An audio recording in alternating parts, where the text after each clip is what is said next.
Welcome to my channel. I am Simran Sahani and आज हम पढ़ेंगे क्लास 11 इंग्लिश का चैप्टर डिस्कवरिंग तट के मोस्ट इंपॉर्टेंट एमसीक्यू क्वेश्चन आपके फाइनल, हाफ ईयरली, यूटीयू एग्जाम्स के लिए। ठीक है, तो ये आपके प्रीवियस ईयर सभी एमसीक्यूज इसमें इंक्लूडेड है, एक्सट्रैक्ट बेस हो, वन लाइन हो या फिर आपके जो शॉर्ट एमसीक्यू क्वेश्चन आते हैं। अगर आपने ये क्वेश्चंस प्रिपेयर कर लिए तो बहुत हेल्प मिलने वाली है आपको एग्जाम्स के लिए। ऐसे अगर आपको बाकी चैप्टर्स पढ़ने हैं या हर चैप्टर के इंपॉर्टेंट एमसीक्यू या लॉन्ग शॉर्ट आंसर देख रहे हैं तो डिस्क्रिप्शन बॉक्स को एक बार जाके चेक कर लीजिए। अगर ये चैप्टर नहीं पढ़ा है, क्योंकि ये चैप्टर काफ़ी डिफिकल्ट और डिफिकल्ट क्या कहूँ, बहुत बोरिंग लगता है, बट बोरिंग बिल्कुल भी नहीं है, बहुत इंटरेस्टिंग चैप्टर। अगर पढ़ना है, अभी तक पढ़ा नहीं है या पढ़ा भी था कभी और समझ में नहीं आया था, तो जाके मेरे चैनल से वीडियो देख सकते हो जल्दी से। 15-20 मिनट में मैंने इस चैप्टर को एक्सप्लेन कर दिया है, पढ़ने के बाद अच्छे से समझ में आ जाएगा आप लोगों को और बोरिंग बिल्कुल नहीं लगेगा। ठीक है, तो चलो जाके पहले ये चैप्टर पढ़ लो, नहीं पढ़ा है तो, और अगर चैप्टर पढ़ रखा है तो इसे प्रिपेयर करो, और अगर कल ही एग्जाम है तो जल्दी से ये इंपॉर्टेंट क्वेश्चन को चेक कर लो। ठीक है, तो चलो पढ़ते हैं अब हम एक पहला extract. The boy king soon change his name to Tutankhamun, living image of Amun and oversaw restoration of the old वेरीज। बॉय किंग कौन है? ये टूट हामून की बात हो रही है, जब उन्होंने अपना जो है रिस्टोर कर दिया था अपने पुराने वाले गॉड को। ही रेन्ड अबाउट 9 ईयर्स, अबाउट 9 ईयर्स उन्होंने जो है रेन करा था, रेन मतलब रूल करा था, एंड देन डाइड अनएक्सपेक्टेडली। उनकी डेथ मिस्ट्री है किंग टूथहामून की। ठीक है, regardless of his fame and speculation about his fate, Tut is one mummy among many in Egypt. ठीक है, तो काफ़ी फेमस है इनकी मम्मी। क्यों है? क्योंकि ना इनकी डेथ कैसे हुई थी पता नहीं है। How many, no one knows the Egyptian mummy project began. अभी इजिप्शियन मम्मी प्रोजेक्ट के बारे में भी हाँ इस वाली लाइन में बता रखा है, जो चल रहा है, जो रिकॉर्ड कर रहा है कि भाई इजिप्ट में पता नहीं कितनी ही मम्मीज है, अभी पता ही नहीं है कितनी, पता नहीं करोड़ों या आपको हजारों लाखों में हो सकती है। Why the phrase boy king has been used for Tut? अब भाई बॉय किंग क्यों कह रहे हैं किंग तट को? Because he was very young when he became king, क्योंकि वो बहुत जवान थे जब वो किंग बने थे। फॉर हाउ मैनी ईयर्स तट रूल्ड? About 9 years. एमसीक्यू में डायरेक्ट 9 ईयर्स भी आ सकता है और अबाउट 9 ईयर्स भी।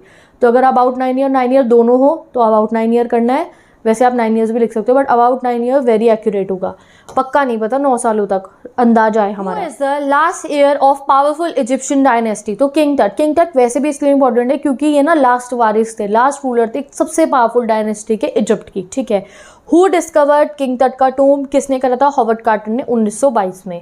What is the cemetery of टट कॉल्ड? क्या कहा जाता है उनकी सेमेट्री जहाँ पे मम्मी है, उनकी पूरा चेम्बर है? Valley of Kings.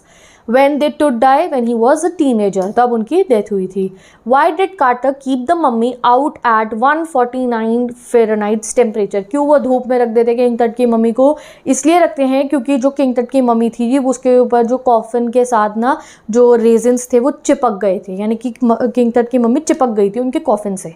एक ना यूट्यूब पे वीडियो गिवन है जहाँ पे पूरा ये जो हॉवर्ड कार्टर ने मम्मी को पहली बार चेक करा था, कैसे कॉफिन्स थे, पूरी एक प्रॉपर वीडियो गिवन है। जब भी टाइम मिले उस वीडियो को देखना, बहुत इंटरेस्टिंग है। उसमें पूरा दिखाया जा रहा है कि कैसे कितनी प्रॉब्लम्स उस समय पे हुई थी, और बहुत ही मतलब इंटरेस्टिंग वीडियो है, जाके उसे ज़रूर देखना। ठीक है, तो क्यों उन्होंने जो है उनको बाहर रख दिया था धूप में? कितना डिसरिस्पेक्टफुल है कि भाई आपने इतने बड़े महान रूलर की मम्मी को बाहर धूप में रख दिया है। बट उनका रीज़न था, उन्होंने कहा कि वो चिपक गई थी नीचे, तो उसे हटाने के लिए, और अगर वो नहीं हटाते तो वो जितना भी ट्रेजर किंग टट की मम्मी पे था, जो उन्होंने गोल्ड की चीज़ें पहनी हुई थी, जो भी ज्वेलरी थी, वो सब कोई चोर आता और वो निकाल के ले जाता, और फिर वो मम्मी का ध्यान भी ना रखते, वो उसको बहुत नुकसान पहुंचाते थे। तो इसलिए वो पहले मम्मी को बाहर निकालते हैं, फिर वो सारा उनका खजाना जो भी ट्रेजर था वो सब उनके म्यूजियम में रखवा दिया जाता है। ठीक है, to separate resins from the gold coffin.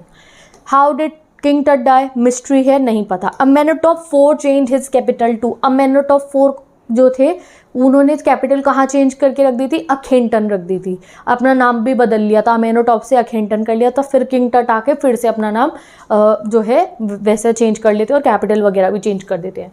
What have become part of Pharaoh's legend? फेरुआ कौन होते हैं? रूलर को, इजिप्शियन रूलर को फेरुआ। उनका लेजेंड में क्या है? किंग टट का टूम और उसके कंटेंट। ये बहुत एक ना इजिप्ट के जैसे खजाने होते हैं उनमें से एक सबसे महान माना जाता है किंग टट का खजाना। ठीक है, When was Tut's body taken for CT scan in 21st century में? सिटी स्कैन में कब लेके गए थे? जनवरी 5, 2005 को। ठीक है, When did dark clouds engulf the desert sky? तो बड़े बड़े डार्क क्लाउड्स कब आ गए थे डेजर्ट के अंदर? जब किंग टट की मम्मी को बाहर ले जाया गया था सिटी स्कैन के लिए, तो माहौल ऐसा डेंजरस हो गया था बाहर, तूफान टाइप आने वाला था। ठीक है, तो लोग बहुत डर गए थे, वो कह रहे थे आप डिस्टर्ब कर रहे हो इनको, इसलिए ऐसा जो है तूफान आ रहा है। When was the mummy examined in X-ray by the anatomy professor, तो 1968 में एक्सरे भी किया गया था किंग टट की मम्मी का एक एनाटमी प्रोफेसर के द्वारा, ठीक है। What is in the first coffin, first coffin में क्या क्या था, तो गार्लैंड्स थे ऑलिव के, मालाएं थे ऑलिव के फूलों की, लोटस पेटल्स थी और कॉर्नफ्लावर्स थे, ठीक है। Where was king Tut's gilded face, gilded मतलब पूरा प्रॉपर बना हुआ फेस कहाँ था, तो कॉफिन का जो लिड था पूरा गोल्ड का बना हुआ, उसमें उनका फेस बना हुआ था। In today's world the focus of archaeology is more on dash, किसके ऊपर आजकल फोकस है, पहले ज़माने में आर्कियोलॉजी का फोकस होता था ट्रेजर पे, अरे ये मम्मी में से ट्रेजर निकला, ट्रेजर निकालो म्यूजियम में रखो। आज के समय में मटीरियलिस्टिक सोच बदल चुकी है, it is more on solving mysteries of life. अब लोग ये नहीं सोचते किंग टट की मम्मी का खजाना, नहीं वो सोचते अरे इनकी डेथ कैसे हुई थी, तो ये आर्कियोलॉजी में हमारे चेंज आया है, खजाने से ज़्यादा मिस्ट्री सॉल्व करने पे ज़्यादा ध्यान रहता है, ठीक है।